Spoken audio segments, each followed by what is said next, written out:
qui sont en ligne, que Dieu vous bénisse, que le Seigneur se souvienne de vous et que Dieu vous fasse du bien en ce dimanche 23 mars 2025. Si j'avais dit 2024, est-ce que tu allais crier? Hein? Vous dites, ne me cherchez plus là-bas, oh. Il a changé mon adresse, oh. Ne me cherchez plus là-bas, oh. Il y a longtemps, j'ai déménagé de 2024. Amen. Est-ce que vous allez bien? Enfant de Dieu, est-ce que tu vas bien? Bien-aimé de Dieu, choisi de Dieu. Alléluia. Ah, c'est bien. Le Seigneur t'aime. Jésus t'aime, Jésus t'aime, Jésus t'aime, Jésus t'aime. J'ai à cœur de partager avec nous un thème qui me tient vraiment à cœur, que le Seigneur m'a mis à cœur. Un thème très profond et sur lequel nous allons prier. Prier vraiment. Parce que, comme on a dit, cette année-là, c'est une année d'abondance, de croissance. Amen. De gloire, finalement. De visitation divine. Et il faut que tous ceux qui peuvent nous empêcher, ou ceux qui peuvent nous combattre de loin ou de près, ceux qui jouent les pièges dans lesquels le diable peut nous mettre pour nous avoir toutes ces choses, il faut qu'on soit vraiment informés et qu'on les détruise, qu'on sorte de tout ça. Amen, amen. Qu'on soit totalement et pleinement libre. Mais ce matin, quand je priais, l'onction de Dieu est venu sur moi. Et le Seigneur a mis encore autre chose dans mon cœur. Et je crois que malgré que j'aimerais partager l'autre thème, c'est sur l'hypocrisie. Je vais parler des hypocrites. Et je crois que ça va être une bénédiction pour toi. Alléluia. Parce que les hypocrites ne réussissent jamais, ne peuvent pas réussir et ne hériteront pas non plus le royaume de Dieu. Amen, amen. Donc nous allons prier vraiment par rapport à ça. Mais ce ne sera pas aujourd'hui. Aujourd'hui, mon diacre, on va parler du thème « Voici, il vient sur les nuées ». On va parler du retour de Christ. J'étais en train de prier et le Seigneur m'a dit « Il vient bientôt ». Et j'ai pleuré, j'ai pleuré, j'ai pleuré. Je me disais, enfin je craignais, je me disais que j'espère que ce matin, quand je serai en train de parler de ce thème, je ne vais pas me mettre à pleurer encore. Parce que Jésus revient bientôt. Amen. Est-ce que quelqu'un se sent concerné par ça? Est-ce que quand tu entends que Jésus revient bientôt, ça te fait gui? Est-ce que ça te fait gui? Amen. Prince, Jésus revient bientôt. Est-ce que ça te fait quelque chose dans le cœur?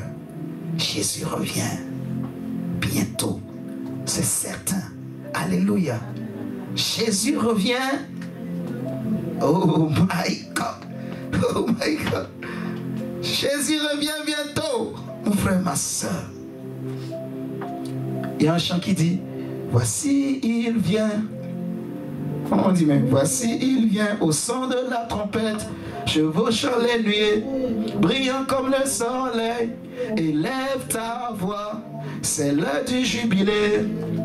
Voici de Sion, ton Seigneur vient. On dirait comme on avait dit la dernière fois, hein, juste la caméra là, il faut t'assurer que ça filme bien et c'est tout. Donc, voici, qui connaît ce chant? Qui connaît ça? Hein? Personne n'est comme Jésus, personne n'est comme Jésus, personne n'est comme Jésus, personne n'est comme Jésus. Jésus revient bientôt. Et mon désir, c'est que nous soyons tous sauvés. Tous. C'est ma prière. Plus on n'est pas nombreux. On n'est pas des milliers ou des centaines. Donc, pour peut pas être tous sauvés. Et maman, on peut être tous. Il y a possibilité de parler à chaque cœur. Alléluia. Que chaque cœur se prépare. Parce que la Bible dit, garde ton cœur plus que toute autre chose. Car de lui viennent les sources de la vie. Dieu ne regarde pas à l'apparence. Dieu regarde au cœur. Dieu jugera les cœurs. Alléluia. Jésus a dit, ce n'est pas tous ceux qui me diront, Seigneur, Seigneur, qui entreront, qui seront enlevés, qui monteront pour aller à la rencontre du Seigneur dans les airs. Mais c'est seulement ceux et celles qui font la volonté du Père.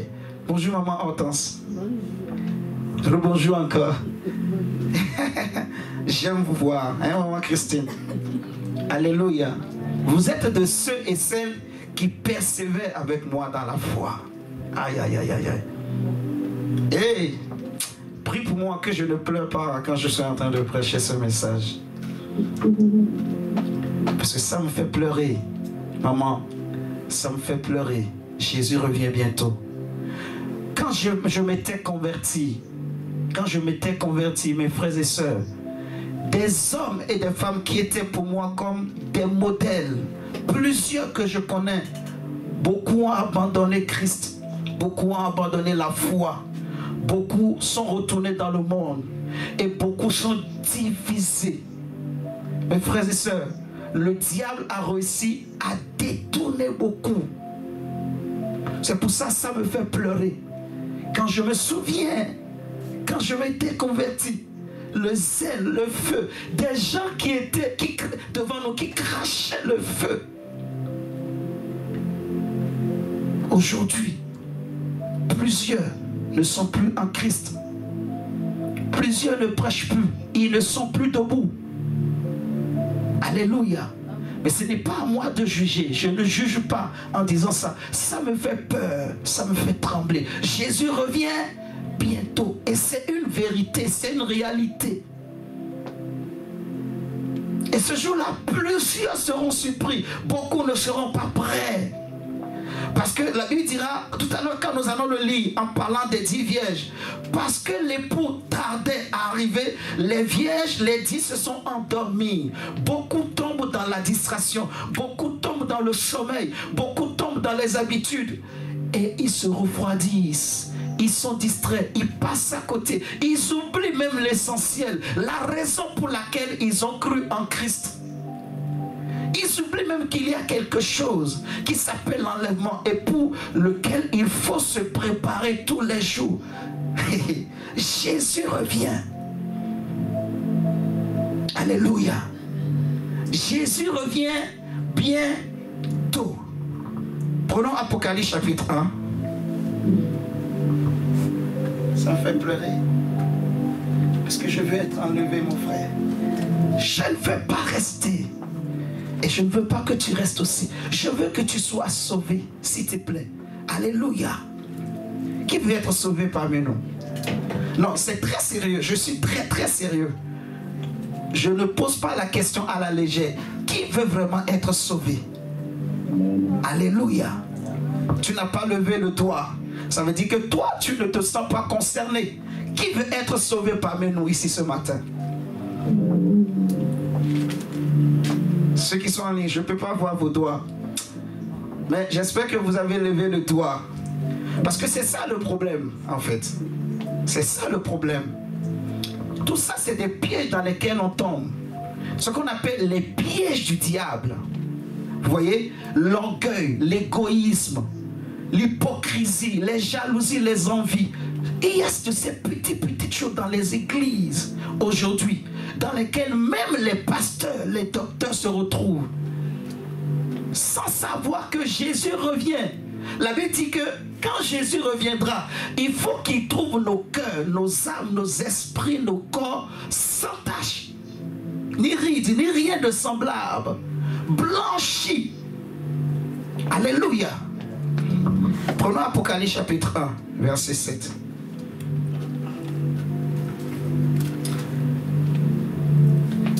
Moi, je vais prêcher.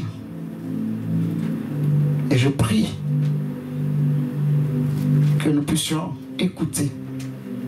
disposer nos cœurs pour écouter. Prenons Apocalypse chapitre 1, verset 7. Il est écrit, voici, il vient au milieu des nuées. J'étais en train de lire dernièrement la parole de Dieu et j'étais tombé dans un texte dans Jérémie chapitre 2 verset 20 si je me rappelle bien, et on avait même prié avec ça hier, où le Seigneur se plaignait du comportement des Juifs, de ceux d'Israël et de Juda, qui se disaient nous sommes délivrés, nous sommes libres, nous ne sommes pas esclaves, nous ne sommes pas prisonniers, ainsi de suite. Et pourtant, quand Dieu les regarde, il les voit toujours dans des liens, dans des problèmes. Donc aux yeux de Dieu, ils disent autre chose sur leurs lèvres, mais dans leur cœur, ils sont toujours liés. Mais ils sont liés par des choses que eux-mêmes ils négligent. Ils ne sont pas conscients. Alléluia. Vous savez que le diable est vaincu à la croix. Nous savons tous cela. En tout cas, c'est écrit dans la Bible.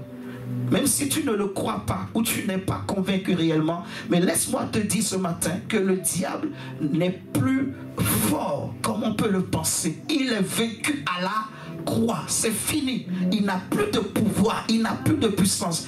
Alors sa seule âme, c'est la ruse qu'il utilise ce matin pour faire que les chrétiens se détruisent eux-mêmes. Il les piège, et quand ils tombent dans le piège, comme il sait que Dieu n'exauce pas les pécheurs, il les pousse à tomber dans des pièges. Des prophètes sont dedans. Des grands prophètes sont dedans. De grands pasteurs sont dedans. De grands évangélistes sont dedans. De grands docteurs sont dedans. Est-ce que vous m'entendez ce matin? Des hommes que tu peux voir bien habillés, bien sapés, bien coiffés, bien maquillés, bien limités pour les hommes. Mais ils sont dedans. Le cœur est dans la colère. C'est un piège, la colère. Le manque de pardon. Il y a plein de pasteurs qui n'aiment pas pardonner à d'autres. Ils sont dans le piège du diable. Avant que je lise, on continue la lecture. On va le lire, ne vous inquiétez pas. J'étais en train de regarder une vidéo dernièrement. Je suis tombé sur un grand chantre de Dieu. Voilà, c'est aux yeux du monde, bien sûr, qu'on les appelle des grands. Vous voyez ce que je dis? En tout cas, il est connu. Je fais tel le nom, je ne vais pas citer son nom pour éviter les polémiques. Mais cet homme de Dieu, on peut dire cet évangéliste ou prédicateur, ce grand chantre, il fut un moment où il y avait eu des vents, où il était tombé dans l'impudicité, dans l'adultère. Il y avait eu beaucoup de problèmes avec des femmes. Souvent dans ces genres de milieux, c'est souvent les problèmes qu'ils ont souvent. Avec les femmes. Donc tout le monde savait. Mais il a une grâce particulière. Et quand je regardais la vidéo, moi je le regardais, j'appréciais ce qu'il chantait. Mais dans mon cœur, il y avait une voix qui montait, qui disait impudique. Tu m'as très bien, impudique. Quand la voix est montée, automatiquement une autre voix est montée à moi pour me dire, pourquoi toi tu vas le traiter d'impudique? Si Dieu l'a déjà pardonné, pourquoi toi tu ne peux pas le pardonner et oublier? Je me suis ressaisi, j'ai dit, waouh! Et c'est la vérité en fait. Donc il y a beaucoup de gens, vous me suivez ce matin, que nous gardons dans nos cœurs. Nous refusons de pardonner, mais Dieu leur a déjà pardonné. Quand Jésus reviendra, eux ils partiront, mais nous qui nous croyons purs, qui nous croyons saints, qui nous croyons blanchis, qui nous croyons meilleurs, on va rester. Vous m'entendez ce matin? Parce que en fait nos cœurs ne sont pas purs. Et Dieu ne regarde pas les lèvres, Dieu regarde le cœur. Dieu regarde si ton cœur et ce qui sort de ta bouche sont synchronisés. Alléluia. C'est-à-dire si ce qui sort de ta bouche, c'est ce que tu penses réellement. C'est pour cela qu'il faut travailler son cœur. Il faut exercer son cœur. Je bénis Dieu. Il y a une vidéo que Kouma a partagée dernièrement que j'avais fait sur, je ne sais plus comment être rempli continuellement du Saint-Esprit, quelque chose comme ça. Où j'ai abordé aussi ce passage par rapport au cœur. Comment travailler son cœur. Le cœur de l'homme est tortueux. Regardons Apocalypse chapitre 1, verset 7 d'abord.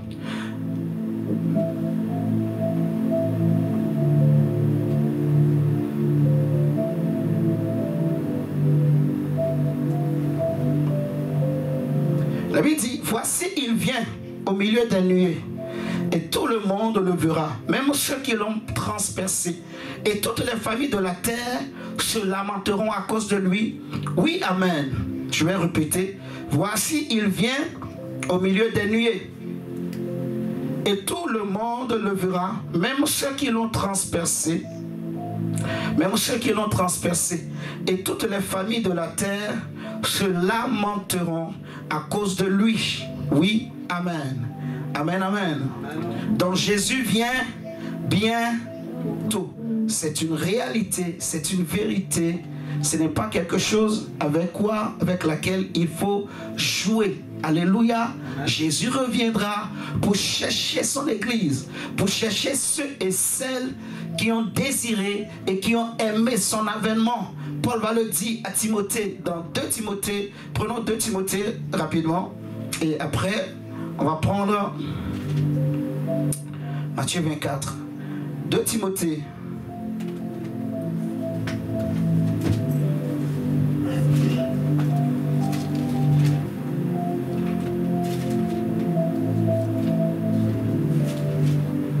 Hey, Jésus revient, frère.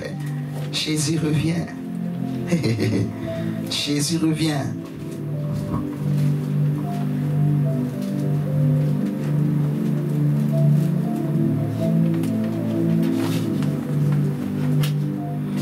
Timothée 4, verset 6, à partir du verset 6, il est écrit, car en ce qui me concerne, je suis prêt d'offrir ma vie comme une libation pour Dieu, un sacrifice total à Dieu.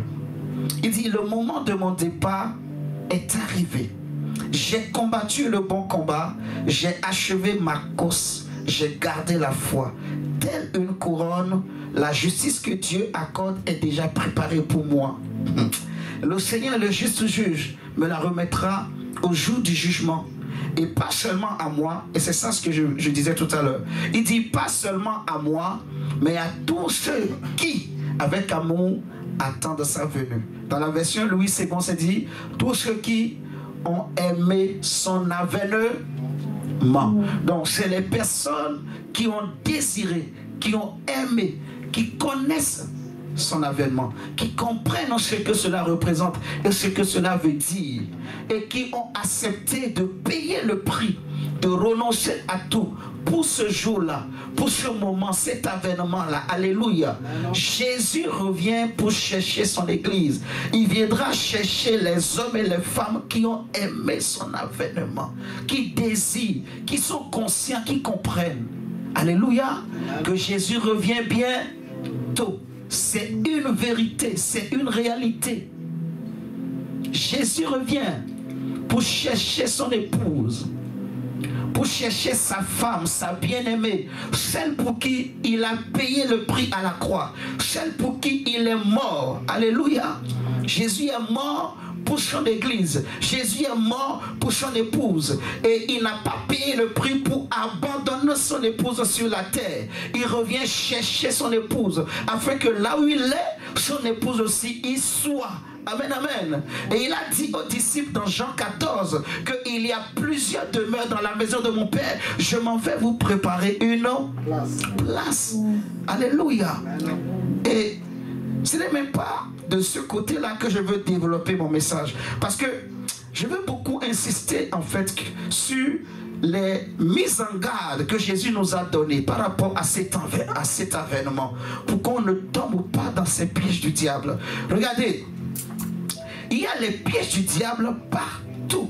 Prenons d'abord Matthieu 24. Et nous allons évoluer dans ce message. Matthieu chapitre 24.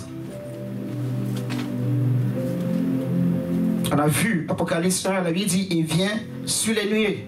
Comme on a lu, il est écrit aussi dans 1 Thessaloniciens 4, comme nous allons lire. tout à l'heure. Bien, prenons Matthieu 24. Matthieu chapitre 24. Verset 25 à 35.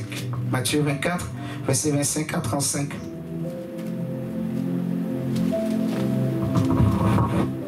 La Bible dit ceci. Verset 25 à 35. Jésus dit, voilà, je vous ai prévenu. Si l'on vous dit, regardez, il est dans le désert, n'y allez pas. Si l'on prétend, il se cache en quelque endroit secret, n'en croyez rien. En effet, quand le Fils de l'homme viendra, ce sera comme l'éclair qui jaillit du levant et illumine tout jusqu'au couchant. Où que soit le cadavre, là s'assembleront les vautours. Aussitôt après ces jours de détresse, le soleil s'obscurcira, la lune perdra sa clarté. Les étoiles tomberont du ciel, les puissances célestes seront ébranlées. C'est alors que le signe, et c'est ça, c'est alors que le signe du Fils de l'homme apparaîtra dans le ciel. Alors tous les peuples de la terre se lamenteront. Et ils verront le Fils de l'homme venir sur les nuées du ciel avec beaucoup de puissance et de gloire. Il enverra ses anges rassemblés au son des trompettes éclatantes, ses élus des quatre coins du monde, d'un bout à l'autre de l'univers. Donc vous voyez, Jésus nous dit que avant le signe du Fils de l'homme, il y aura beaucoup de catastrophes, il y aura beaucoup de problèmes dans le monde. Les étoiles du ciel tomberont, le soleil s'obscurcira, la lune perdra de sa clarté, de sa lumière. Alléluia. Il dit les puissances célestes seront ébranlées, tomberont. Amen, amen. Est-ce que vous me suivez ce matin? Jésus dit avant le signe de sa venue, ce verset qu'on est en train de lire parle de deux venues de Christ. Il y a ça, je vais dire, il y a déjà eu la première venue de Jésus, où il est venu mourir pour nous sauver. Il y aura une deuxième venue où il viendra pour nous chercher, pour chercher son église. Amen. Et il y aura une troisième venue où il viendra pour juger. Alléluia. Pour juger la bête, pour juger le monde, juger les hommes en fait. Donc la deuxième venue de Christ, c'est pour sauver son église. Et ici il dit, avant ces deux signes, nous allons observer quelque chose sur la terre. Il dit, les étoiles tomberont, la lune perdra sa clarté, le soleil s'obscurcira. Amen, amen. Donc il y aura des guerres, il y aura des problèmes, des troubles, des catastrophes dans le monde. Il y aura la haine. Il dit, l'amour du plus grand nombre se refroidira et le mal va s'accroître. Amen, amen. Et c'est des signes que nous voyons sous nos yeux partout. Même en Europe, il y a la guerre. En Afrique, il y a la guerre. En Asie, il y a la guerre. Alléluia. Le mal ne fait que ça croître. Les États se divisent. Il n'y a plus trop cette entente qu'il y avait après les premières guerres mondiales où le monde a réussi à instaurer une sorte de paix. Cet équilibre que le monde a connu est aujourd'hui ébranlé, en danger. Aujourd'hui, les puissances du monde sont en train de se réarmer. Ce qui signifie que le monde est en train de se préparer à une nouvelle guerre, une troisième guerre mondiale. Alléluia. Est-ce que presque tu m'entends ce matin? Jésus dit, la lune perdra plutôt sa clarté. Sa clarté. Si nous prenons Apocalypse, je ne vais pas le prendre, mais dans Apocalypse, on dit même que le soleil perdra un tiers de sa clarté. La lune perdra un tiers de sa clarté. Les étoiles perdront un tiers de leur clarté. C'est juste pour nous dire que les ténèbres vont prendre de l'ampleur. Il y aura plus de ténèbres dans le monde, dans les familles, dans les maisons. Alléluia. Jésus ira jusqu'à dire que si ce temps n'avait pas été abrégé, même les élus seront séduits. Alléluia. Donc c'est des signes précurseurs de la venue de Christ que Jésus lui-même nous a donné. Et ces choses se passent sous nos yeux. C'est comme une grande télé qu'on a mis devant nous. Et Dieu nous demande de regarder. Regardez, observez. Ces signes sont là. Le monde se prépare pour une troisième guerre mondiale. C'est comme ça la première guerre a commencé. C'est comme ça la deuxième guerre mondiale aussi a commencé. C'est toujours des conflits comme ça. Vous m'entendez ce matin? C'est comme ça. Donc préparons-nous. Jésus revient chercher son église. Les signes sont là. Nous voyons le soleil en train de perdre sa clarté. Nous voyons la lune en train de perdre sa clarté. La paix est en train de disparaître. Alléluia. Il n'y a plus trop la stabilité. C'est maintenant la loi du plus fort. Le monde est devenu comme une jungle. Si tu n'as pas une arme nucléaire, tu ne fais peur à personne. Les hommes se battent. Tous les pays, ils courent maintenant pour se réarmer. C'est la course aux armes. Même en Afrique, les dictateurs sont revenus. Avant l'époque où l'ère des dictateurs, des putschistes était passée. Mais nous sommes revenus à cette époque. Est-ce que vous m'entendez là? Ça faisait des années qu'il n'y a plus des coups d'État, des choses comme ça en Afrique, où les militaires ne prennent plus le pouvoir, mais c'est revenu. C'est devenu monnaie courante. Ça se passe sous nos yeux en Afrique. Même en Europe, c'est devenu maintenant, il y a beaucoup de pays où c'est des dictateurs qui règnent. Même les États-Unis, qu'on se croit, on se disait un pays de démocratie. Aujourd'hui, c'est comme un pays de dictateurs. Alléluia. Les États-Unis aussi qui se battaient. On disait que leur principe, leur slogan, c'était la défense de la démocratie. Mais aujourd'hui, ce n'est plus ça. Les États-Unis, ils défendent les plus forts. Ils sont amis avec les plus forts. Si tu n'as rien à offrir à eux, mets-toi de côté. Alléluia. C'est les intérêts aujourd'hui. Et ça se passe sur nos yeux. Donc Jésus peut revenir à tout moment. Il dit, c'est alors, quand vous allez voir toutes ces choses, c'est alors que le signe du Fils de l'homme apparaîtra dans le ciel. Alors tous les peuples de la terre se lamenteront et ils verront le Fils de l'homme venir sur les nuées du ciel avec beaucoup de puissance. Donc quand on dit ça, on peut penser que ça parle de la troisième venue de Jésus. Mais ça parle aussi de la deuxième venue.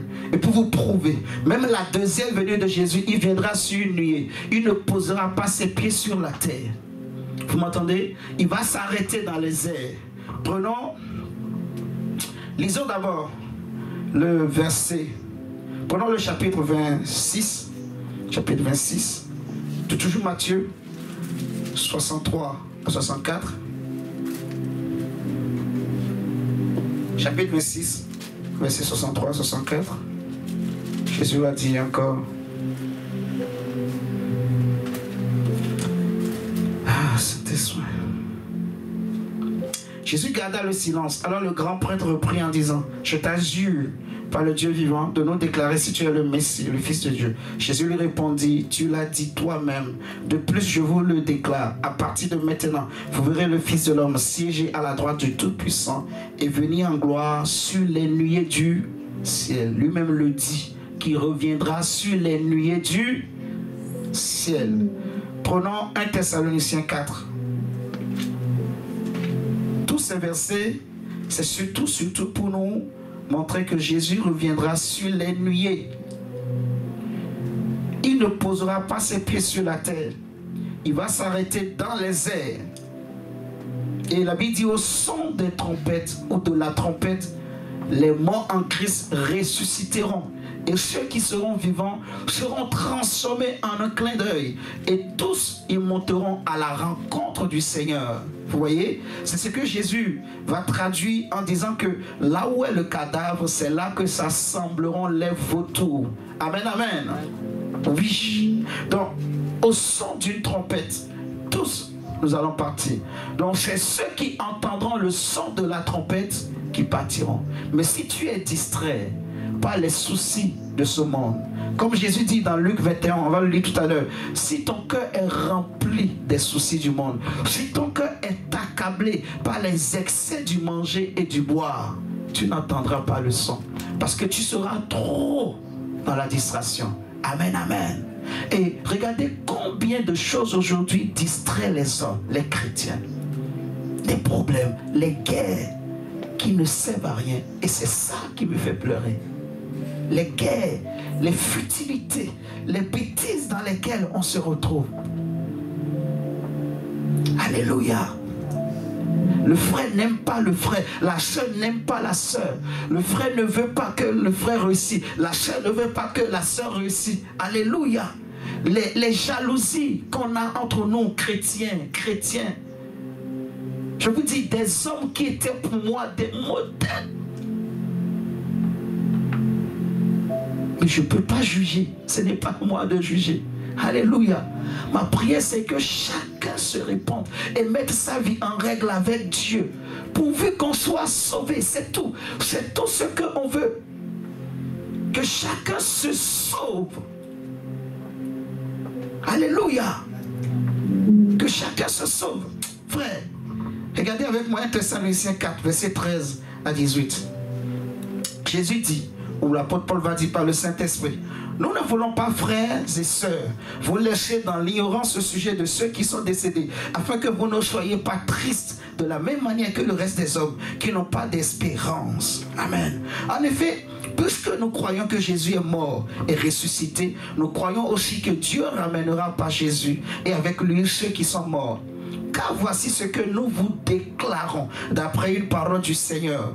Nous qui serons restés en vie au moment où le Seigneur viendra, nous ne précéderons pas ceux qui sont morts. Non. Il dit en effet, au signal donné, sitôt que la voix de l'archange et le son de la trompette retentiront, vous voyez, comme on a lu tout à l'heure dans Matthieu 24, il y aura des sons de trompette qui viendront pour chercher les disciples, les époux ou l'épouse de Christ. Amen, amen.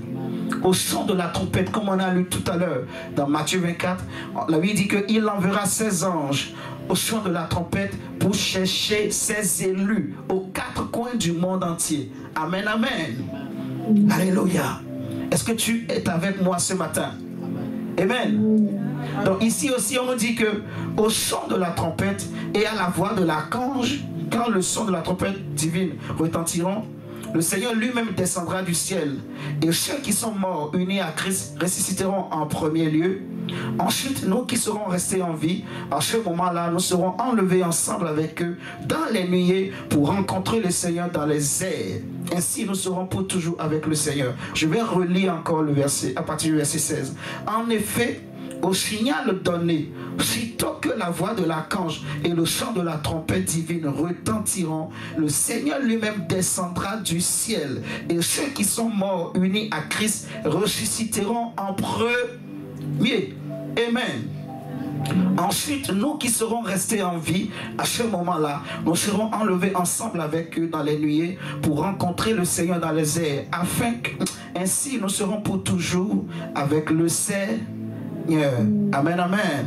Et il est conclu en disant au verset 18, encouragez-vous donc mutuellement par ces paroles. Alléluia. Donc c'est une parole d'encouragement, de savoir que Jésus revient pour me chercher, pour m'amener quelque part où il n'y aura plus des douleurs, il n'y aura plus les pleurs, il n'y aura plus les cris, il n'y aura plus les maladies, il n'y aura plus les souffrances. Amen, amen. Il y aura plus, tu n'auras plus besoin de payer le loyer ou de rembourser un prêt. Alléluia. Tu n'auras plus besoin de prendre le bus, de prendre l'abonnement pour le train ou pour le bus. Prince, tu n'auras plus besoin d'étudier. Tu ne vas plus t'inquiéter pour tes études ou pour ton avenir. Tu n'auras plus les soucis d'acheter quelque chose ou de manger. Tu n'auras plus faim. Alléluia. Est-ce que je parle à quelqu'un? C'est une parole d'espérance. Il existe un lieu où il n'y a plus de douleur. Il existe un lieu où le soleil ne brûle pas. Il existe un lieu où il n'y a pas la mort, où il n'y a pas le sommeil. Il n'y a rien de tout ça. C'est la vie et la vie et encore la vie et la vie pour l'éternité. La vie Zoé de Dieu. La vie parfaite de l'éternel. Alléluia. Où il n'y a plus de maladie, il n'y a pas de douleur. Où tu seras en bonne santé. Où tu seras heureux. Une joie débordante à l'excès. Alléluia.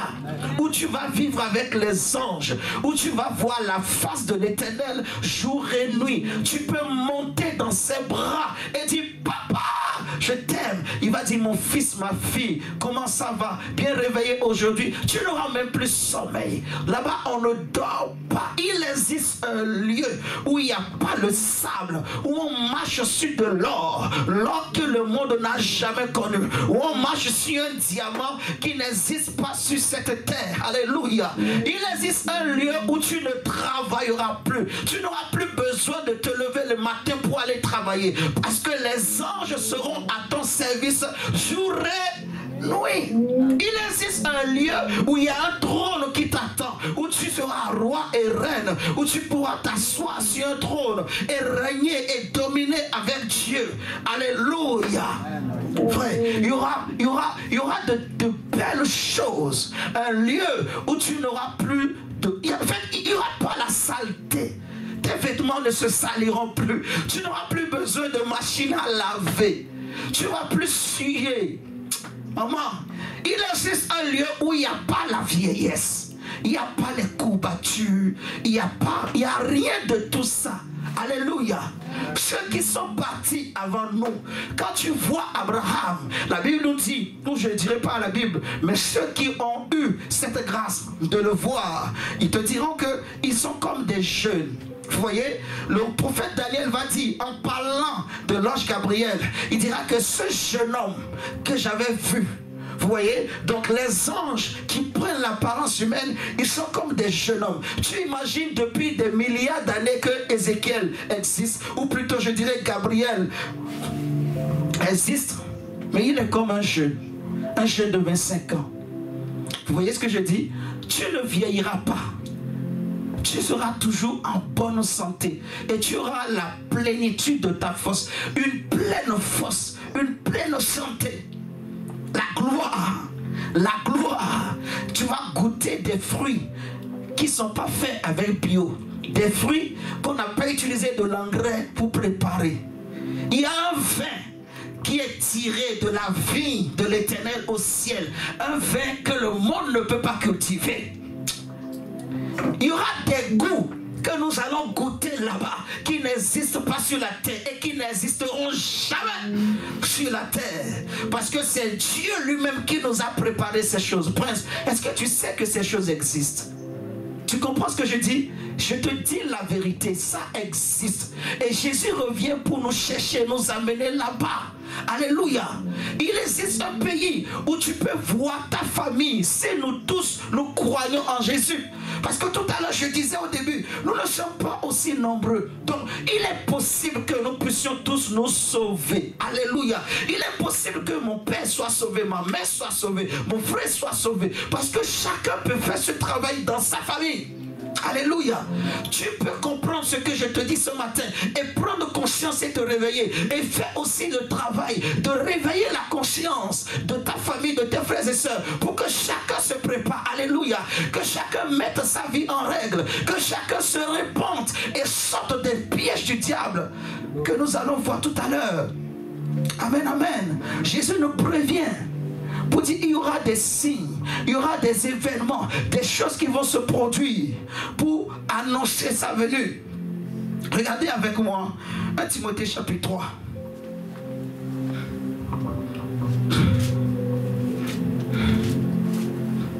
1 Timothée 3, le verset 3, le verset 7 plutôt. 1 Timothée 3, verset 7. Paul dit, enfin, il doit aussi jouir d'une bonne réputation parmi ceux qui ne font pas partie de la famille de Dieu, afin de ne pas s'exposer au mépris public et de ne pas tomber dans les pièges du diable. Et c'est là que ça commence. Le défi. Parce que ce bel endroit, ce beau endroit, cette belle promesse est pour tout le monde. Mais malheureusement, tous ne pourront pas y aller. Alléluia. Moi, ma prière, c'est que nous tous ici, nous y allons. Jésus dit, de 2 personnes qui seront au lit, une seule sera enlevée. Ce matin, je me suis posé la question, Seigneur, mais pourquoi c'est seulement une? Ils sont que 2, ils ne sont pas nombreux. Mais pourquoi seulement une va être enlevée? Mon frère, ma soeur, je me suis posé la question, ça m'a troublé, je me suis posé la question. Ils sont que 2. Il dit de 2 qui seront au champ. C'est facile, ils sont que 2, maman. Si c'était nombreux, je peux comprendre. que, voilà, il y a un tiers seulement qui va être sauvé. Mais ils sont que deux. Pourquoi les deux ne peuvent pas être sauvés? Mais Jésus dit, de deux femmes qui seront en train de moudre, une seule prince sera enlevée. Une seule, de deux. Ils sont que deux, mais une seule part. Ils sont que deux au champ, mais une seule part. Ça ne vous dérange pas? Moi, ça me dérange. Donc je me dis, et des deux là, alors qui va partir? Qui? Donc imagine moi et ma femme, imagine toi et ton fils, imagine toi et ta fille, imagine toi et moi, frères et sœurs à l'église. Qui va partir? Qui Dieu va choisir? Alléluia. Je me suis posé la question, maman, qui va partir? Deux personnes, mais les deux ne peuvent pas partir. Ça c'est le calcul de Dieu. Mais je sais, si les deux comprennent ce qu'on dit et mettent leur vie en règle et sortent des pièges du diable, déjà s'ils acceptent Jésus comme leur Seigneur et Sauveur et comprennent c'est quoi on appelle les pièges du diable, de cela, c'est fini. Ils peuvent être sauvés. Ils augmentent leur chance d'être enlevés. Alléluia. Ils augmentent leur probabilité d'entendre le son de la trompette. Alléluia. Il y a une probabilité sur 100 pour que quelqu'un soit sauvé. Même 100, c'est beaucoup. Parce que imaginez, au temps de Noé, sur des milliards d'individus qui occupaient toute la terre, il n'y avait que combien de personnes qui étaient sauvées? 7. Noé et sa femme, qui étaient 2, ses 3 fils, ça fait... Non, même 8. Ses 3 fils, ça fait 5, plus les femmes de ses 3 fils. Donc ça fait 8 personnes qui étaient sauvées à l'époque de Noé. Regardez avec Lot, toute la ville ou la région de Sodome et Gomorrhe, des milliers de personnes, mais sur tout ce monde, il n'y avait que Lot, sa femme, mais qui finalement a été transformée en statue de sel, plus ses 2 filles. Donc il n'y avait que 3. Donc la probabilité, même 1 sur 100 là, c'est pas vrai. C'est 1 sur des milliards. C'est dur. Fais comme ça, c'est dur. Je suis sérieux. Fais comme ça, c'est dur. Frère, c'est dur. Pour être sauvé là, en fait, c'est difficile. Et c'est normal. Qui va accepter? Dis-moi.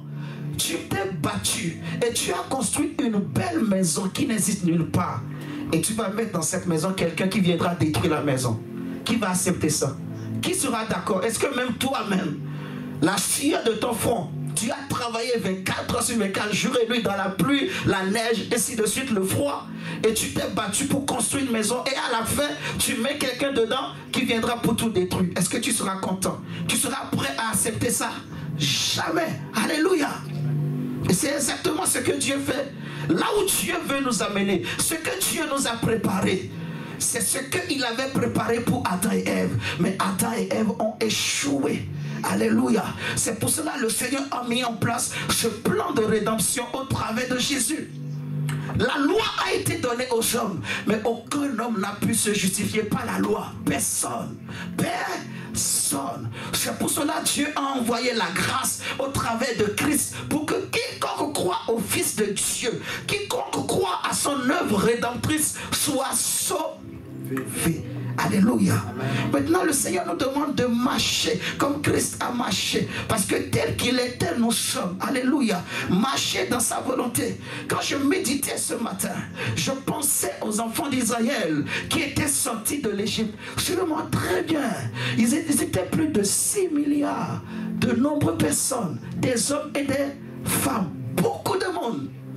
Et il n'y avait pas seulement les enfants d'Israël, il y avait d'autres peuples qui se sont faufilés, qui ont profité de cet événement aussi pour sortir de l'esclavage de l'Égypte. Vous m'entendez? Donc ceux qui sont rentrés dans le désert, ce n'étaient pas seulement les enfants d'Israël. Il y avait aussi des rejetons, des peuples qui n'étaient pas israéliens, qui sont venus avec eux. Et c'est ces peuples-là qui ont poussé maintenant les vrais enfants d'Israël à la rébellion. Est-ce que vous m'entendez ce matin? Ce sont eux qui les ont poussés à la rébellion. Ce sont eux qui leur ont dit que vous n'avez... En fait, les choses qu'on mangeait en Égypte, il n'y a pas ça dans le désert. On n'a pas la viande, on n'a pas ceci, on n'a pas cela. C'est eux qui les ont poussés à se rebeller contre Dieu, à susciter la colère de Dieu. Et à cause de cela, regardez à la fin, sur des milliers, des milliards de personnes, il n'y avait que 2 qui sont rentrés dans la terre promise. Il n'y avait que Caleb et Josué. Tous les autres, Dieu lui-même les a enterrés dans le désert. Dieu les a enterrés. À cause de quoi? Ils n'ont pas cru. Ils n'ont pas pris la promesse de Dieu au sérieux. Ils ont écouté les autres peuples. Pourtant, Dieu les mettait en garde. Que je suis votre Dieu. Je suis votre Dieu. N'écoutez pas les autres peuples. Ne suivez pas les autres peuples. Parce que les autres ne veulent pas votre bonheur. Les autres ne veulent pas votre bien. Alléluia. Ils vont vous séduire. Pas de belles paroles. Mais la finalité, ce qu'ils veulent, c'est vous séparer de votre Dieu. Et c'est exactement ce que le diable fait. Il ne viendra jamais lui-même devant toi, chrétien, pour te dire, je suis le diable, je suis le diable. Il sait que si tu vois que c'est vraiment lui le diable, tu vas refuser. Alléluia. Dis-moi, si vraiment un démon se présente devant toi avec des cornes, prince, avec l'odeur de l'enfer là, même toi-même tu as déjà fui avant qu'il commence à parler. On n'est pas d'accord? Tu vas fuir. Donc qu'est-ce qu'il fait?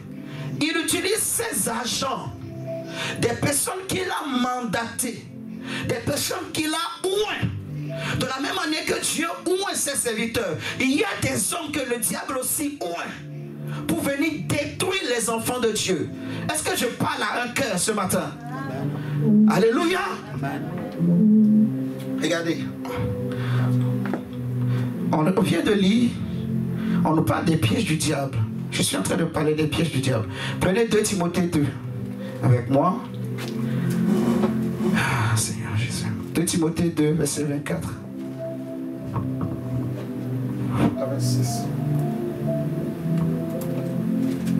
2 Timothée chapitre 2, verset 24 à 26. La Bible dit, or, il n'est pas convenable pour un serviteur du Seigneur d'avoir des querelles.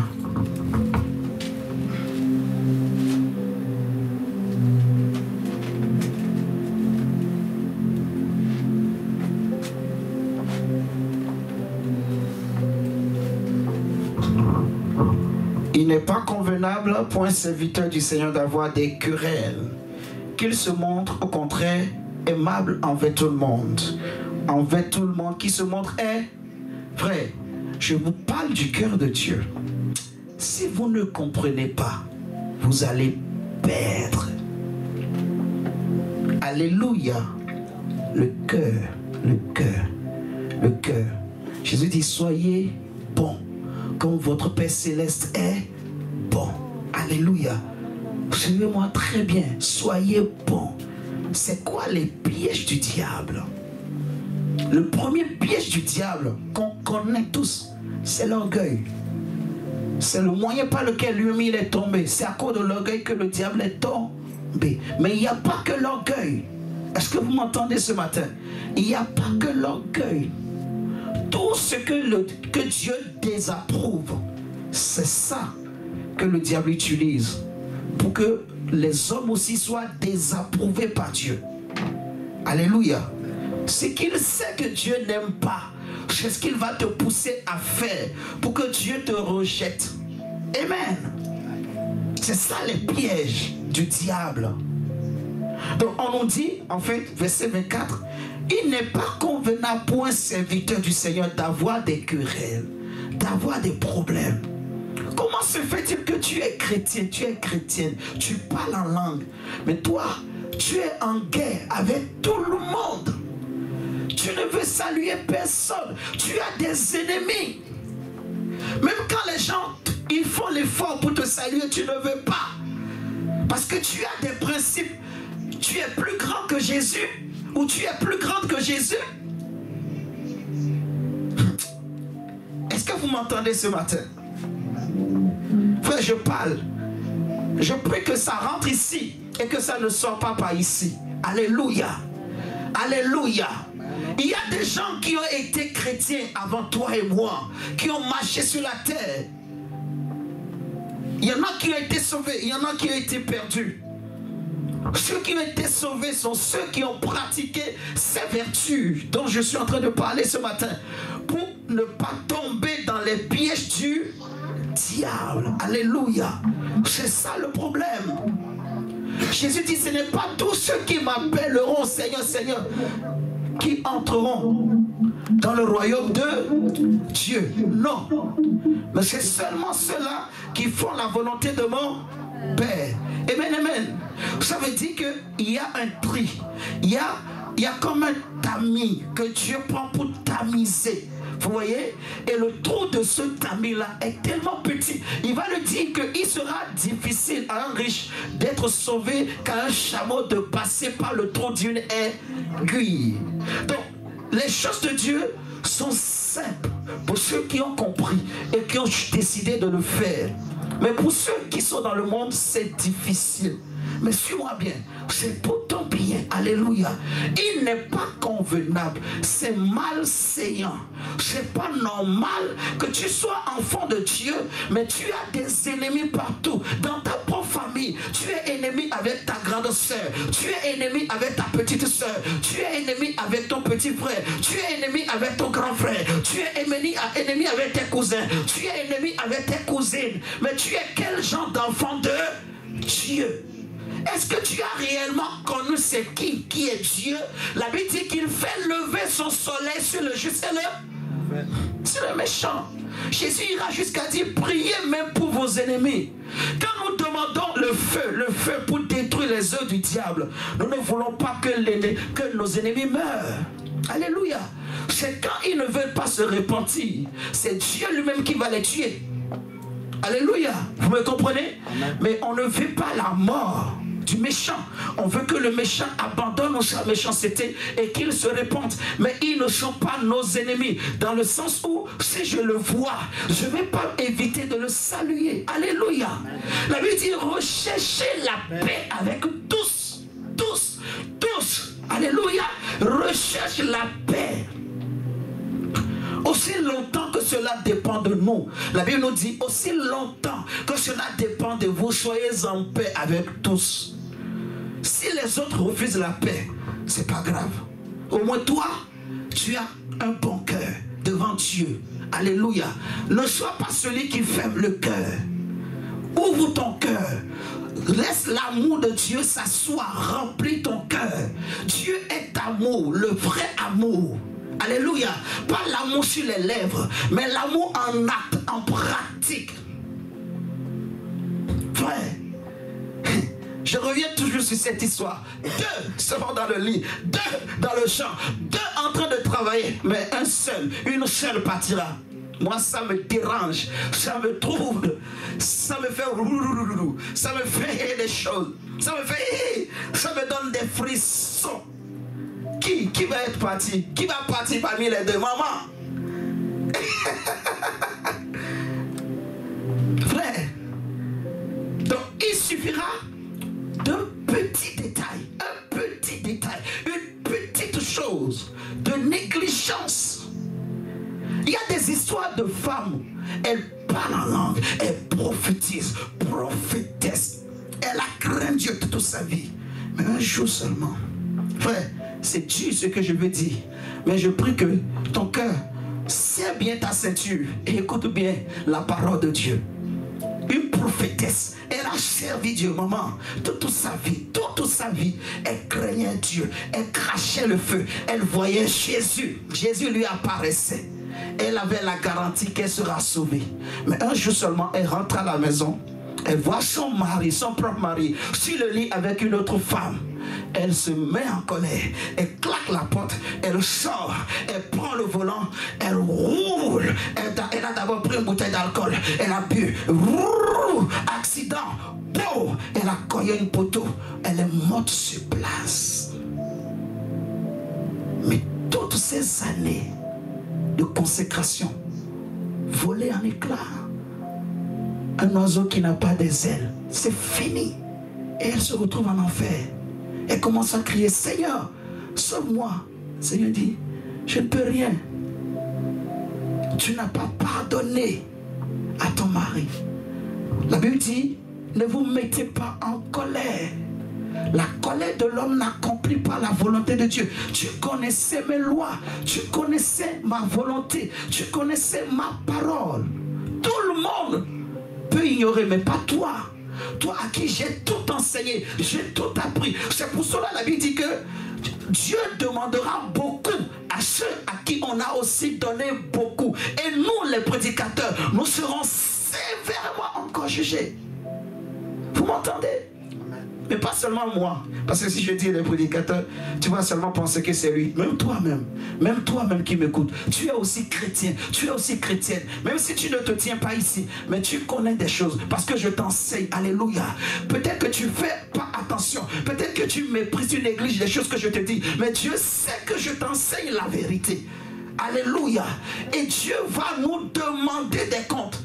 On va rendre des comptes.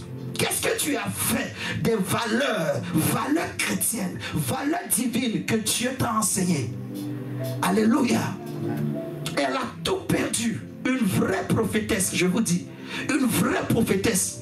Une vraie prophétesse. Regardez le cas de Moïse. Maman. Moïse.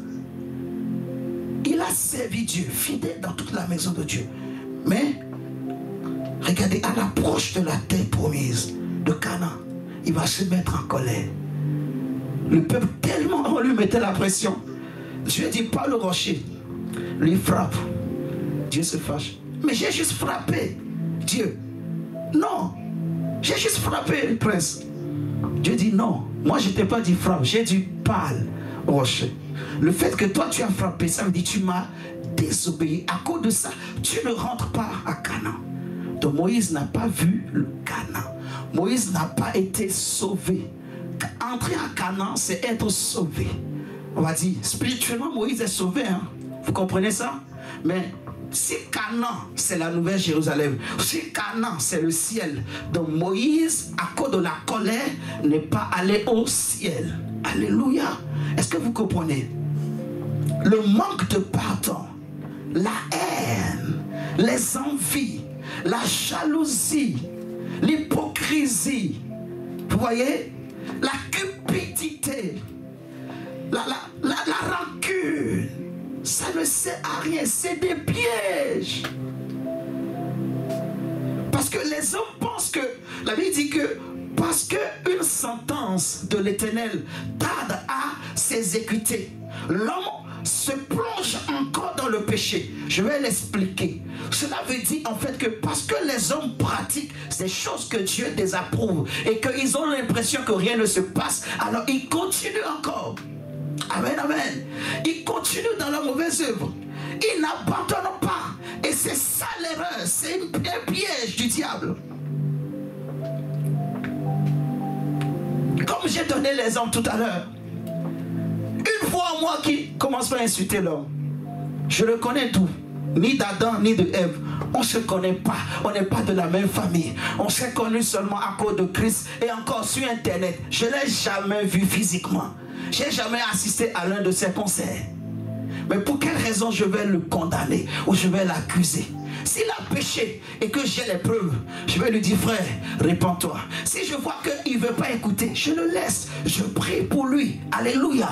Et je prie que Dieu touche son cœur pour qu'il se répande, qu'il se convertisse. Amen, amen. Mais s'il a péché, je peux lui dire, je vais lui dire avec amour mon frère, ça c'est pas bien, répands-toi, corrige et c'est tout. Alléluia. Si Dieu l'a pardonné, pourquoi les chrétiens refusent? Regardez combien de chrétiens pêchent dans leur cœur. Combien parlent en langue, mais condamnent des gens que Dieu a déjà pardonnés. Ils pêchent dans leur cœur. Ils retiennent des gens dans leur cœur. On fait des appels dans les églises. Qui a un problème de manque de pardon? Normalement, toutes les églises devraient se lever. Parce que ce que je vous dis là, c'est vrai. Ça se passe. Parce que le monsieur est tombé une seule fois. Les chrétiens ne lui pardonneront jamais. On va lui coller cela toute sa vie. Sa carrière est finie. Son ministère est fini. Partout où il passe, on va toujours lui rappeler sa faute. Oh, Dieu a déjà oublié. S'il s'est repenti, Dieu l'a pardonné et Dieu a effacé. Quand Dieu pardonne, il oublie. Est-ce que c'est pas ça? Quand Dieu pardonne, il efface. Il ne se rappelle plus de nos fautes, de nos péchés. C'est ce que Dieu a fait avec nous-mêmes. Quand on a donné notre vie à Christ, le Seigneur a effacé nos péchés. Il a effacé nos fautes du passé. Il a tout oublié. Et nous sommes devenus des créatures nouvelles. Amen, amen. C'est exactement. C'est pour cela que Jésus dit, si vous ne pardonnez pas à vos frères et sœurs, moi aussi je ne vous pardonnerai pas. Et on s'imagine que quand on dit à vos frères, à vos sœurs, c'est seulement le frère et la sœur qui est devant moi. C'est pas seulement lui. Les gens qui ont fauté, que tu connais, si tu continues de les juger, quand tu les regardes, tu les juges toujours en fonction du passé, en fonction des erreurs du passé. C'est un piège. Non pas pour lui, mais toi-même. Toi-même. Lui, il va être sauvé, mais toi, tu vas rester. Regardez le publicain dans le temple et le scribe. Le scribe qui était juste, qui craignait Dieu, il frappe la poitrine. Je jeûne, je fais ceci, je donne l'aumône, je te bénis. Et il a dit à Dieu, je ne suis pas comme ce publicain. Et c'est ça qu'il a condamné. Je ne suis pas comme ce publicain. Donc quand il a vu le publicain, pour lui, le publicain n'a pas le droit de venir dans le temple. Mais le publicain dans le temple, il n'a pas dit, oh Dieu, je suis saint. Il a dit, Dieu, pardonne-moi. Qu'est-ce que Jésus a dit? Il a dit que le publicain est rentré chez lui justifié. Contrairement au scribe. Donc il y aura beaucoup de surprises. Libérez vos cœurs. Laissez seulement la parole de Dieu remplir vos cœurs. Ce n'est pas le temps de se distraire. Ce n'est pas le temps de regarder la télé, les dessins animés, les films. C'est le temps de vaquer à la prière et au jeûne. Lève-toi dans la prière. Lève-toi dans les jeûnes. Lève-toi dans la méditation. C'est le Seigneur. Alléluia. Prie. Cherche Dieu. Sauve ton âme. Sauve ta vie. Sauve ta famille. Alléluia. Ce n'est pas le moment de se distraire.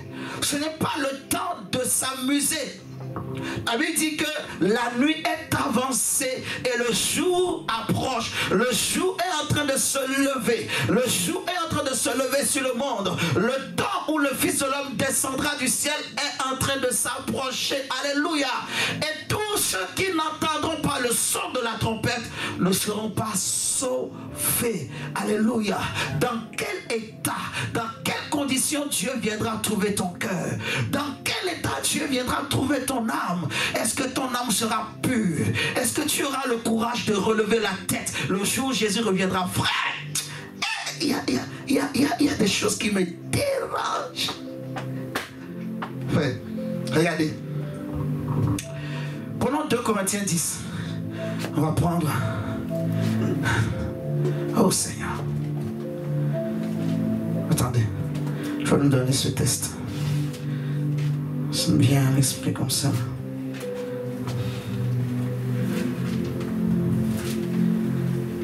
Seigneur Jésus. Ah, Jésus, sauve-moi. Eh, Dieu, sauve-moi.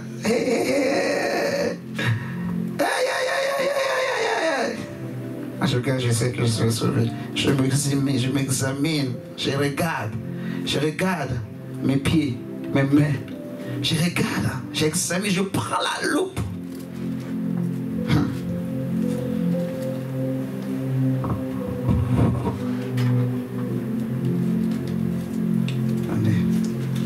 Alors,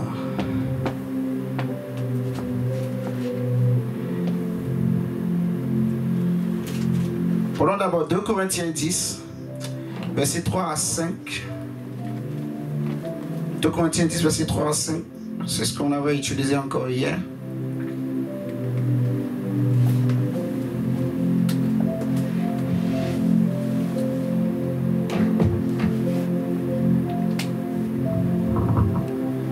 Corinthiens 10, versets 3 à 5. Et après, on va prendre 1 Jean. 2 Corinthiens 10, verset 3 à 5 dit, sans doute, nous sommes des hommes et nous vivons comme tels, mais nous ne menons pas notre combat d'une manière purement humaine, car les âmes avec lesquelles nous combattons ne sont pas simplement humaines, elles tiennent la puissance de Dieu qui les rend capables de renverser quoi? Des forteresses. Oui, nous renversons les faux raisonnements ainsi que tout ce qui se dresse présomptueusement contre la connaissance de Dieu et nous faisons prisonnier toute pensée pour l'amener à obéir à Christ. Voyez? Donc les raisonnements, les forteresses, ce qu'on appelle les forteresses des raisonnements, c'est ça les pièges du diable en fait. Et c'est dans les pensées, c'est dans le subconscient de l'homme, c'est dans l'homme, c'est des voix. Et derrière ces voix, il y a des esprits, il y a des entités. Et c'est ça qui parle à l'homme, qui pousse les hommes à poser des actes que Dieu désapprouve.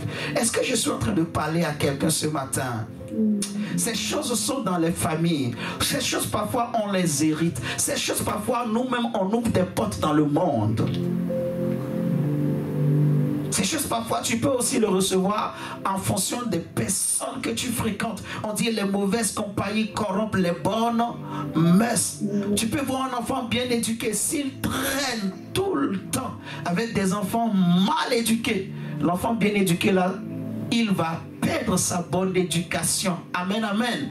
Et il deviendra aussi mauvais, méchant comme les autres.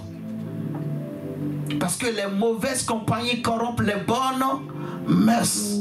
Amen, amen. C'est ça les pièges du diable. La distraction, la légèreté.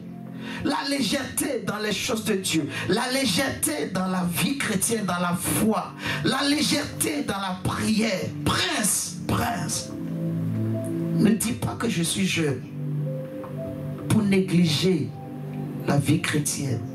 Alléluia.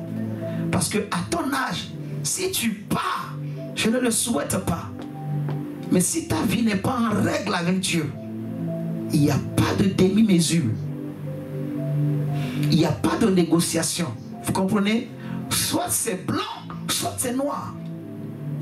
Il n'y a pas de gris avec Dieu. Si tu n'es pas blanc, ça veut dire si tu n'as pas ta vie en règle totalement, si tu n'es pas sans tâche, c'est fini. Y compris moi-même. Là, je suis en train de parler. Je peux tomber là. Si je tombe et mon cœur n'est pas droit, c'est fini. Combien de vidéos nous voyons des pasteurs en train de prêcher et qui tombent? Amen, amen. Ça ne prévient pas. Soyons prêts. Ne dis pas que je suis jeune. Ne dis pas que je suis jeune. Ne dis pas que je suis papa. Ne dis pas que je suis maman. Ne dis pas que j'ai l'argent. Vous voyez ce que je dis? Ne te laisse pas séduire par les titres, les positions, les choses que tu possèdes. Parce que Dieu ne regarde pas toutes ces choses. La Bible dit que Dieu ne fait acception de personne. Amen, amen. Avec l'Éternel, chez l'Éternel, il n'y a point acception de personne. Il n'y a point d'iniquité. Il n'y a pas de favoritisme. Ce n'est pas parce que moi je prêche que Dieu va me traiter mieux que toi. C'est faux. Dieu nous traite tous de la même manière. Amen, amen. Alléluia. Regardez, 1 Jean chapitre 4, le verset 20. 1 Jean chapitre 4, verset 19 même. 1 Jean chapitre 3 plutôt, chapitre 3, verset 19.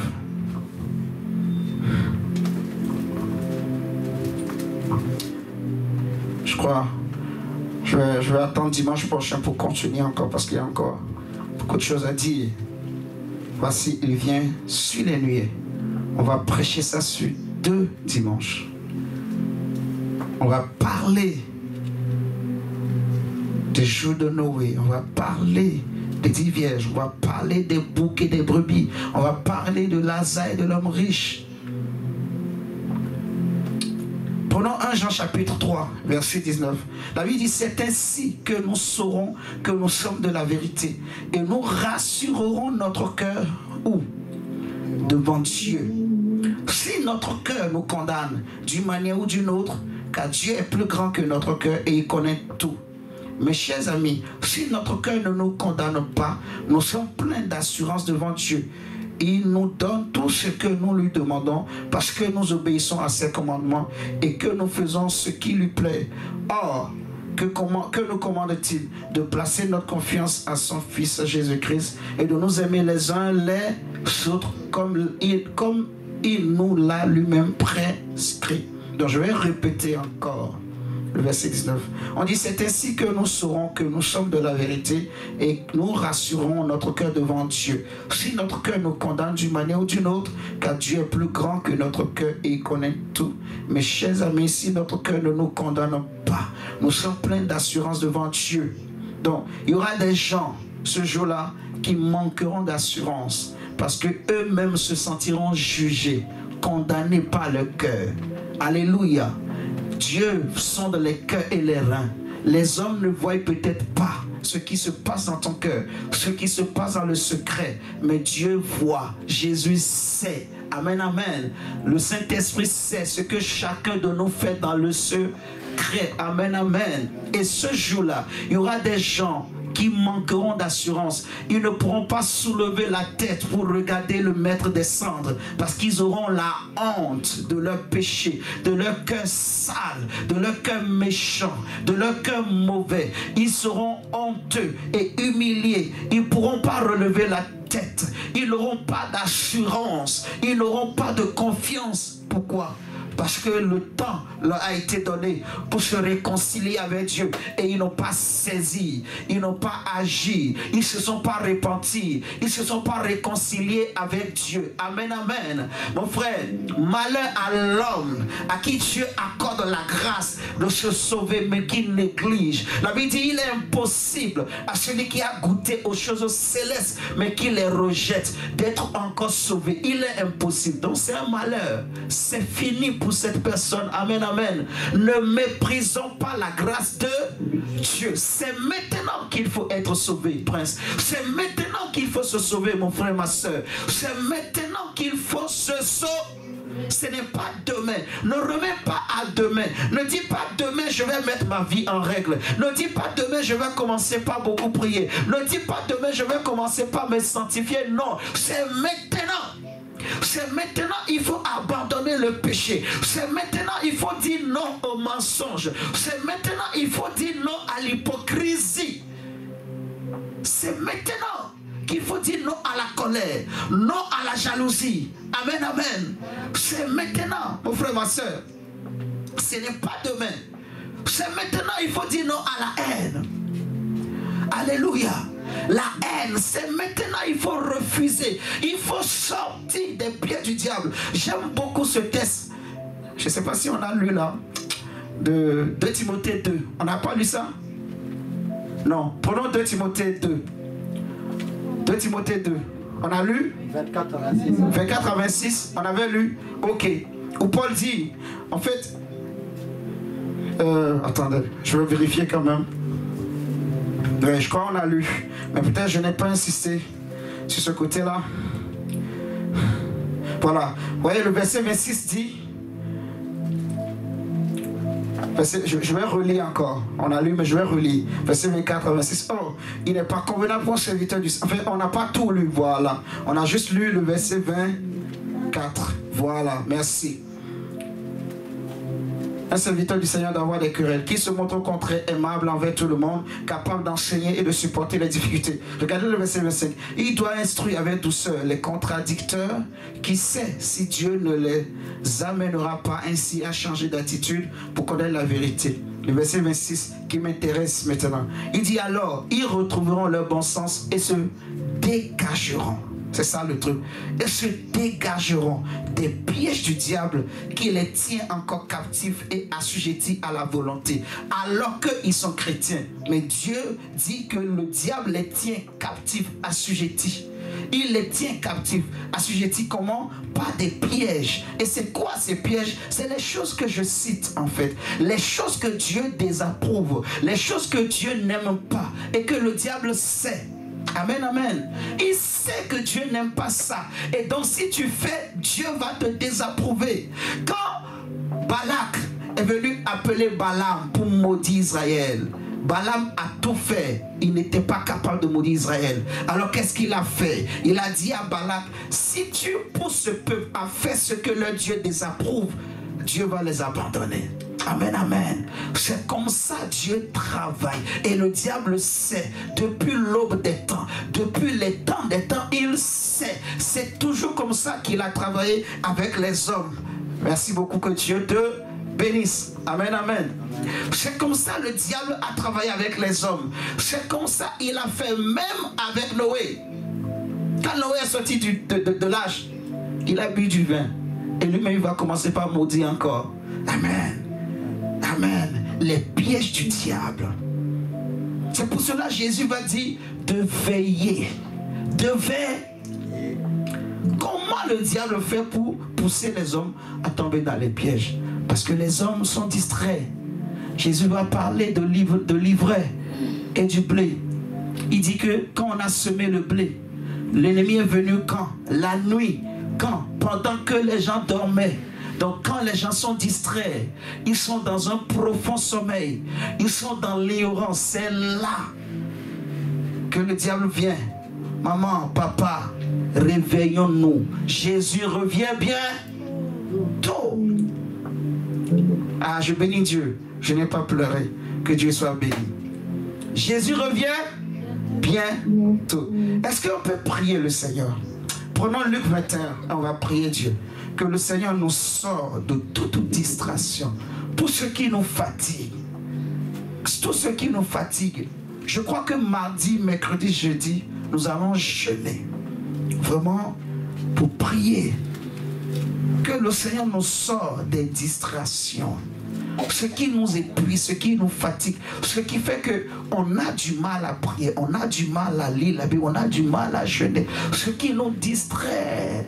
Frère, il faut qu'on cherche Dieu. Il faut se réconcilier, se renouveler, se régénérer. Paul va dire à Timothée, je te conseille, je te conjure de ranimer. Alléluia. De ranimer le don. Nous allons ranimer notre soif, notre zèle pour le Seigneur. Prenons Luc 21 et nous allons prier le Seigneur. Luc 21, 33 à 36. Et nous allons prier le Seigneur. Luc chapitre 21, verset 33 à 36, il est écrit: le ciel et la terre passeront, mais mes paroles ne passeront jamais. Prenez garde à vous-même pour que vos esprits ne s'alourdissent pas à force de trop bien manger. Et c'est ça le problème. Frère, moi aussi j'aime manger. Hein, mon frère? Je sais que tu aimes manger. Moi aussi j'aime manger. Mais il faut aussi aimer gêner. Hein? On a trop... Frère, les chrétiens sont prêts à tout. On est prêt à sortir tout verset qui va nous permettre de pouvoir faire ce que la chair aime. Je parlais dernièrement, je parlais en langue. On a sorti des doctrines pour décourager les chrétiens à chercher même la plénitude du Saint-Esprit. Ce qui va faire que l'esprit va devenir fort. Et aujourd'hui, on a des chrétiens qui sont lourds, paresseux, qui se battent charnellement dans la prière. Alors que pour devenir fort spirituellement, ce n'est pas par la prière physique.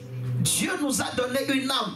On a besoin de la plénitude du Saint-Esprit. Et le signe qui atteste que tu es rempli du Saint-Esprit, c'est la langue de Dieu, la langue des anges, qui t'aide à prier avec facilité.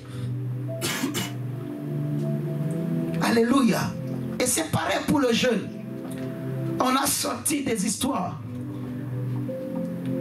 Que Dieu nous aide. Le jeûne est important. Amen. Un chrétien qui n'aime pas jeûner, c'est impossible qu'il soit fort. Même s'il était fort, il va devenir faible. Vous m'entendez ce matin? Le jeûne est important. Jésus dit, prenez garde à vous-même pour que vos esprits ne s'alourdissent à force de trop bien manger. Trop bien manger, tu vois. Le plat est tellement bien fait. Il y a du rouge, il y a du jaune, il y a du noir. Il y a quelle couleur encore? Du vert. Hein?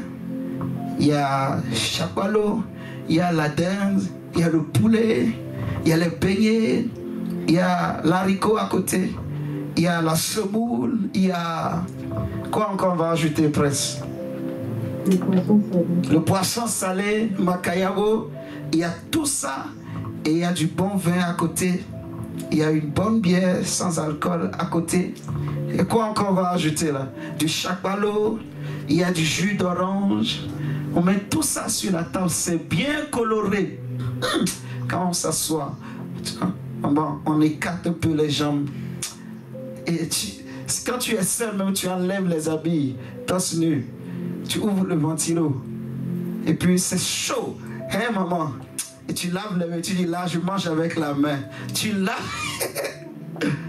Alléluia. C'est pas mauvais. De temps en temps, il faut... C'est même pas de temps en temps. Il faut bien manger. Dieu a donné, il faut manger. Mais aussi, il faut jeûner. Il faut être capable de dire, je viens. Nourriture, attends un peu. Je veux ranimer mon esprit. Alléluia. Je veux ranimer mon esprit. Parce que Jésus dit, ça alourdit l'esprit. J'ai déjà expliqué. Dans l'homme, le corps là, il y a l'âme. Dans l'âme, il y a l'esprit. Tu vois? Donc, plus, si la chair prend de la place, l'esprit devient petit. Il n'y a plus d'espace pour lui. Plus la chair perd, plus lui, il peut se développer. Vous voyez? Donc, plus la chair prend la place, c'est une torture pour l'esprit, en fait. C'est une souffrance pour ton esprit. Il devient lourd, lourd. Et c'est sérieux. Continuons. Hein? De trop boire et de vous tracasser pour les choses de la vie. Donc les soucis, les inquiétudes, tout ça, ça amène la distraction. Sinon, ce grand jour vous surprendra tout à coup, car il s'abattra comme un filet sur tous les habitants de la terre. Restez sur vos gardes et priez sans relâche, que Dieu vous donne la force d'échapper à tout ce qui doit arriver et de vous présenter debout devant le Fils de l'homme, devant le Fils de l'homme. Amen. J'aimerais que tu pries le Seigneur pour dire, Saint-Esprit, mon Père, s'il te plaît, oh Dieu, je ne veux pas être distrait. Je veux ranimer mon esprit.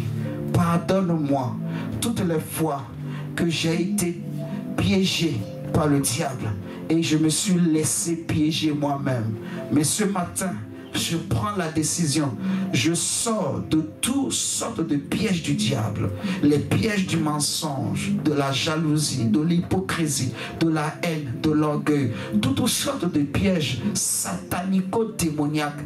Seigneur, je sors de cela. Je sors. Je me dégage, Seigneur Dieu. Pardonne mes péchés.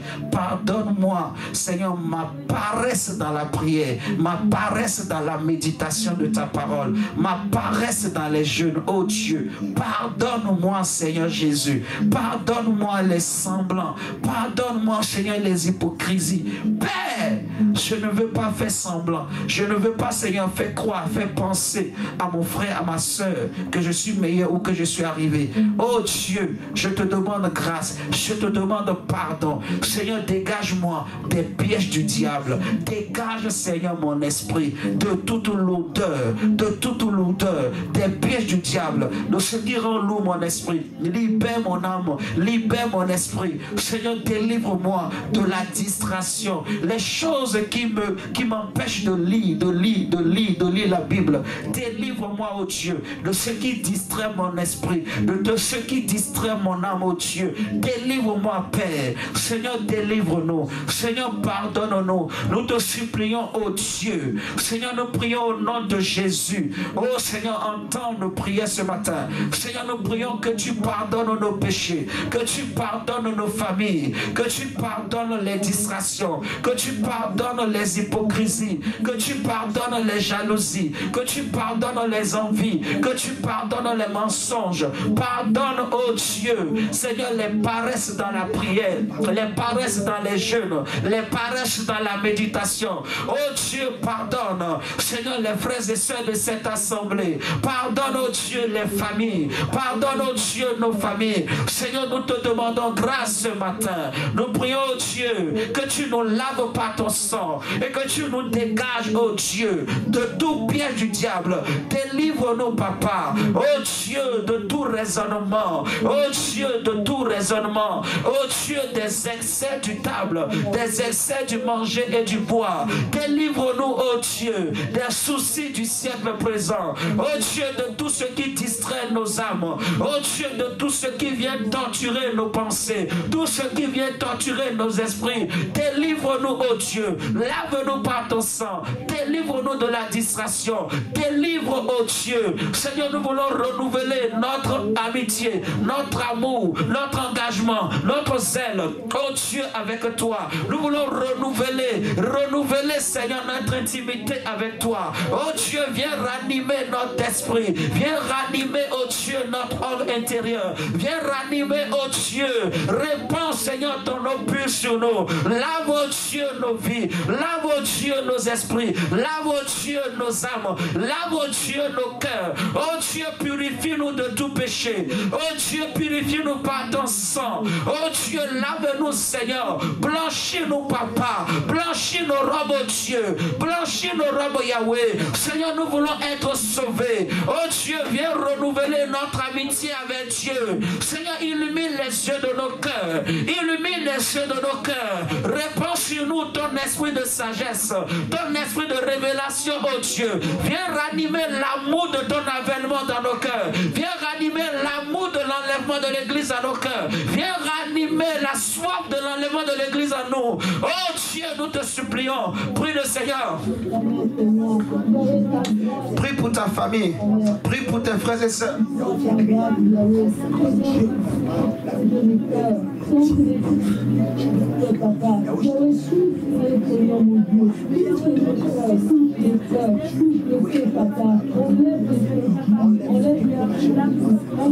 Seigneur, nous te prions, oh Dieu, oh Jésus, oh Jésus. Seigneur, ta grâce, Père. Seigneur, tu as dit de 2 personnes, une seule sera sauvée. Père, nous ne sommes pas des centaines pour le moment de cette assemblée. Nous prions que tu sauves tout le monde. Saint-Esprit, nous prions que tu sauves tout le monde. Seigneur, nous prions que tu changes les cœurs de tout le monde. Nous prions, Seigneur, que tu touches les cœurs de tout le monde. Seigneur, c'est possible, oh Dieu. Seigneur, nous prions que tu libères les cœurs. Seigneur, nous prions, oh Dieu, que les cœurs soient ouverts. Oh Dieu, nous prions que les cœurs soient ouverts, Yahweh. Que les cœurs soient ouverts, que les cœurs comprennent, que les cœurs soient vivement touchés, que les cœurs, Seigneur, brûlent de ton amour, brûlent de ton feu. Oh Dieu, Papa, amène la repentance, amène la prise de conscience, oh Dieu. Seigneur, touche la conscience, le subconscient, là où il y a des forteresses, dans les subconscients, dans l'inconscience des uns et des autres. Oh Dieu, étends ta main puissante et déracine les forteresses, déracine, renverse ces forteresses. Oh Dieu, qui rend les cœurs durs. Oh Dieu, nous te supplions. Seigneur, ta grâce, oh Dieu. Seigneur, change nos cœurs. Seigneur, change nos cœurs, oh Dieu. Seigneur, sauve. Seigneur, sauve, Père. Sauve nos familles. Sauve-nous, Dieu. Sauve-nous, Jésus. Sauve, oh Dieu. Nous prions pour le monde entier. Nous prions pour les pasteurs. Nous prions pour les prophètes, les évangélistes, les docteurs, les apôtres, les chrétiens dans le monde entier. Que tu restaures, que tu relèves, oh Dieu. Relève, Papa, les personnes que nous avons connues. Oh Seigneur, peut-être qui étaient tombées. Que Seigneur, tu relèves, oh Dieu. Que Seigneur, tu pardonnes, oh Dieu. Que Seigneur, tu restaures, oh Dieu. Seigneur, sauve ton peuple. Seigneur, sauve nos familles. Seigneur, sauve nous-mêmes, oh Dieu. Seigneur, inscris nos noms dans ton livre de vie. Seigneur, ramène-nous à toi. Ramène nos cœurs à toi. Ramène nos familles à toi, oh Dieu. Ramène, Seigneur, nos maisons à toi. Seigneur, donne-nous la culture de la prière, la culture du jeûne, la culture de la méditation. Oh Dieu, nous te supplions. Oh Dieu, nous te supplions. Oh Dieu, nous te supplions. Oh Dieu, nous te supplions. Seigneur, délivre-nous des pièges piège du diable, que toute chaîne du diable autour de nos âmes, autour de nos esprits soit brisée, soit brisée, soit brisée. Seigneur, donne-nous la force pour se dégager des pièges du diable, pour se dégager, oh Dieu. Donne-nous le discernement, Yahweh. Réveille, oh Dieu, nos esprits. Réveille, oh Dieu, aiguise nos esprits. Aiguise, oh Dieu, nos esprits. Père, nous t'implorons ce matin, oh Dieu, pour cette assemblée, oh Dieu, pour les frères et sœurs, oh Dieu, pour les familles. Seigneur, étends ta droite, oh Dieu, étends ta droite, oh Dieu, sur nos familles. Et Yahweh, ta grâce, Yahweh, oh Dieu, ta miséricorde. Yahweh, sauve, oh Dieu, sauve de l'enfer, sauve de l'enfer, sauve de l'enfer, sauve de l'enfer. Que tous les décrets du monde des ténèbres qui ont été préparés, planifiés, oh Dieu, depuis l'enfer, oh Dieu, contre nos familles, contre nos propres vies, pour nous piéger, soient détruits, oh Dieu, soient détruits, oh Dieu, soient détruits, oh Dieu. Que tout ce qui a été mandaté, oh Dieu, pour nous séparer de toi, oh Dieu, soit détruit, papa.